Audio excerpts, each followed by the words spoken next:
میں کتنے آراس کو جانتا ہوں جہاں اللہ رسول کا ذکر نہیں ہوتا، پیر کا ہی ذکر ہوتا ہے، کرامتیں بیان ہوتی ہیں، اور پھر آج کل جھوٹی کرامتوں کا ایک کاروبار چلا ہوا ہے۔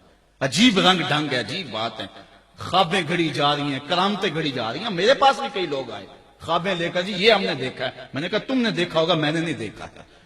لوگ بڑے مفاد پرست ہیں، بڑے بڑے رنگوں میں آتے ہیں۔ ایک بندے نے ایک دن مجھے رات کو فون کیا، جناب کہاں ہے؟ میں نے کہا گھر میں۔ کہنے لگا باہر نکل کے دیکھو۔ میں نے کہا کیا ہے؟ کہا جی آسمان کی طرف دیکھو۔ میں نے کہا ہوا کیا ہے؟ کہنے لگا چاند کے اندر حضور کی تصویر ہے۔ میں نے کہا تو پاگل ہے، لوگوں نے زندگیاں گزار دی اور زیارت نہ ہوئی، اور تو جو ہے لوٹ سے لگا دی ہوئی ہے کہ چاند کے اندر تصویر لگا دی۔ میں نے کہا کمال ہے، کوئی بات کرنے والی ہے تیری۔ ایک بندہ میرے پاس ایک دفعہ آیا کہ جی میرے پاس 12 موئے مبارک ہے، میں 2 آپ کو دینا چاہتا ہوں۔ میں نے کہا تو لوٹ سے لگائی ہوئی ہے، موئے مبارک کوئی تماشا ہے؟ جہاں سے مرضی کو بال اٹھا کے کہہ دیتا ہے یہ حضور کا موئے مبارک ہے، یہ کوئی تماشا ہے؟ اگر کوئی ہے اور کثرت سے دنیا پر موجود ہے وہ تو برکت والی بات ہے، لیکن آج ہر نئی میں رازدار دی شدے والی بات ہے، اور ہر شخص جو مرضی دعویٰ۔ ہمارے ہاں ذوف الاعتقادی اتنی پھیل گئی ہے کہ جو بات کرے لوگ پیچھے دوڑ پڑتے ہیں۔ کئی ایسے واقعات ہوئے ہیں، کوئی کہتا ہے میرے گھر میں حضور کے قدم لگے ہیں، کوئی کچھ بول رہا ہے، کوئی کچھ بول رہا ہے۔ یہ لوگ اللہ سے ڈرتے نہیں ہیں، خوف نہیں کرتے۔ جھوٹی خوابیں، جھوٹی کرامتیں اگر سچی ہیں تو میں ان کا انکار نہیں کرتا، لیکن اس وقت معاشرے کے اندر جو کچھ ہو رہا ہے میں اس کی نشاندہی کر رہا ہوں۔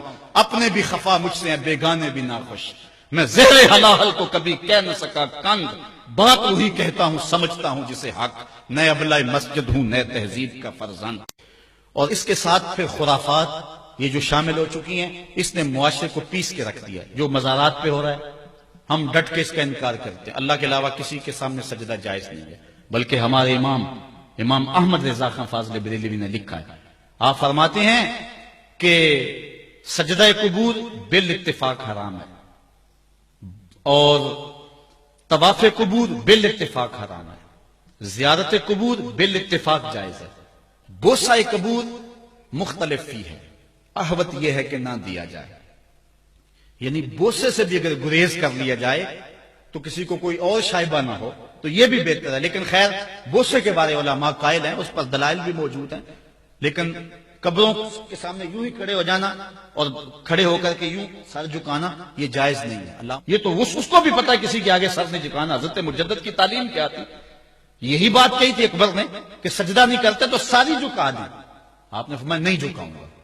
پھر اس نے آپ کو دربار میں بلوایا، سازش کی، دروازہ چھوٹا رکھا کہ حضرت مجدد الف ثانی جب داخل ہوں گے تو سر جھکا کے تو گزریں گے، تو کہوں گا لو سر جھکا ہی لیا، لیکن جن کے سر کو اللہ بلند کرے کون جھکا سکتا ہے؟ حضرت مجدد جب دروازے پہ پہنچے تو سمجھ گئے کہ یہ میرے لیے ایک جال بنا گیا ہے کہ جھکوں گا تو گزروں گا۔ آپ نے پہلے اپنی ٹانگیں داخل کی تو اقبال خراج پیش کرتا ہے، حاضر ہوا میں شیخ مجدد کی لحد پر، وہ خاک کے زیر فلک مطلع انوار، گردن نہ جھکی جس کی جہانگیر کے آگے، جس کے نفس گرم سے ہے گرمی احرار، وہ ہند میں سرمایہ ملت کا نگہبان، اللہ نے بر وقت کیا جس کو خبردار۔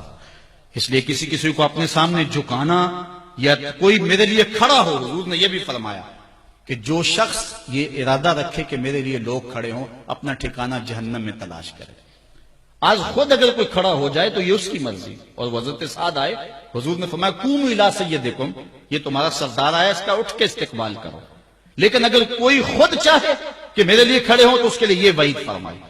اس طرح اگر تمہارے کوئی ہاتھ چوم لیتا ہے، لیکن ہاتھ چومنے کے بغیر یوں گردن جھکانا یہ درست نہیں ہے، لیکن ہاتھ چومنے کے لیے تو وہ صحابہ کے عمل سے ثابت ہے۔ لیکن اگر کوئی چاہے کہ میرے ہاتھ چومے جائیں، اور اگر جو نہیں چومتا تو اس سے ناراض ہو جاتے ہیں۔ میں ایک دفعہ ایک صاحب کو ملنے گیا تو ہم ہر شخص کے ہاتھوں نہیں نہ چومتے، آخر جو ہے وہ کسی کے ہاتھ چومنے ہو تو پھر کچھ دیکھنا بھی تو ہوتا ہے، دل اسے دے دیں جو دل بھر ہی نہ ہو، تو ہم تو کسی کے ہاتھ چومتے ہیں نا، ہم وہ ہاتھ چومتے ہیں، وہ پاؤں چومتے ہیں جو راہ حق کے مسافر ہوتے ہیں، ہم ان ہاتھوں کو بوسہ دیتے ہیں، اور اگر ہماری آنکھوں کی پلکوں کے ساتھ لگ جائیں تو اعزاز سمجھتے ہیں۔ تو خیر میں نے مصافحہ کیا تو ناراض ہو گئے، انہوں نے پکڑ کے میرے ہاتھ چوم لیے، کہنے لگے لو کیا بگڑا ہے میرا؟ میں نے کہا کہ ٹھیک ہے تمہارا کچھ نہیں بگڑا، لیکن میرا بھی کیا بگڑا اگر نہیں چومے تو یہ عجیب سی کہانی ہے، ناراض ہو جاتے ہیں۔ ایک بت خانے بنے ہوئے ہیں، لوگ آئے ہمیں خدا ملاؤ، تم نے اپنی پوجا شروع کروا دی۔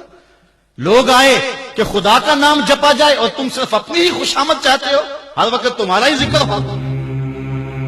ویڈیو دیکھنے کا بہت شکریہ. نیکی پھیلانے میں ہمارا ساتھ دیجیے. ویڈیو کو شیئر کر کے دوسروں تک پہنچائیے اور ثواب دارین کے مستحق بنیے.